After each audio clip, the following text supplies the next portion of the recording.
ஒரு நாட்டின் அரசர் சோழ வம்சத்தை சேர்ந்த சோழ மன்னர்.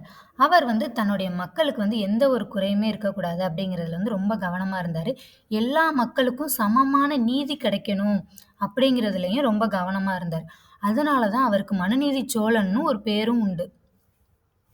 இவர் என்ன செஞ்சுட்டாருன்னா, தம் மக்களுக்கு எந்த ஒரு குறையும் இருக்கக்கூடாது.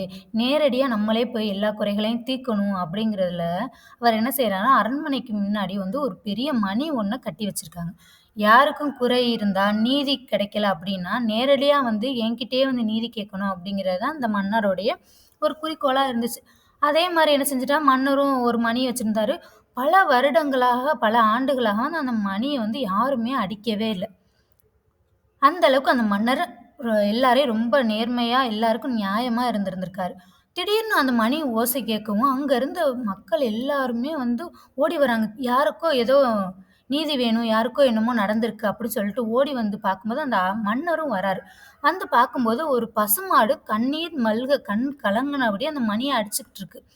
அரசர் கேட்கிறாரு, "உனக்கு நடந்த அநீதி என்ன? அத சொல்லு" அப்படி சொல்லி கேட்கும்போது, அந்த பசுமாடு என்ன சொல்லுதுன்னா, ஒரு தேர் சக்கரம் என்னுடைய கன்றின் கழுத்தில் ஏறி என்னுடைய கன்றுக்குட்டி இறந்து போயிருச்சு அப்படின்னு சொல்லிட்டு சொல்லுது.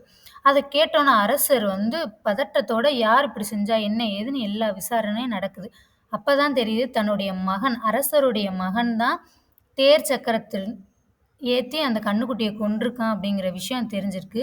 அதனால அந்த அரசர் என்ன செய்றாருன்னா, 5 அறிவா இருந்தாலும் சரி, 6 அறிவா இருந்தாலும் சரி, எல்லா ஜீவனுக்கும் ஒரே நீதி கிடைக்கணும் அப்படிங்கிறதுல உறுதியா இருந்த அரசர் என்ன செஞ்சாரு, தன்னுடைய மகனையே அந்த கன்றுக்குட்டி எப்படி இறந்துச்சோ, அதே மாரியே தேர்ல ஏத்தி கொன்றுட்டாரு. அதனால தான் அவருக்கு மனுநீதி சோழன்னு ஒரு பேரும் இருக்கு.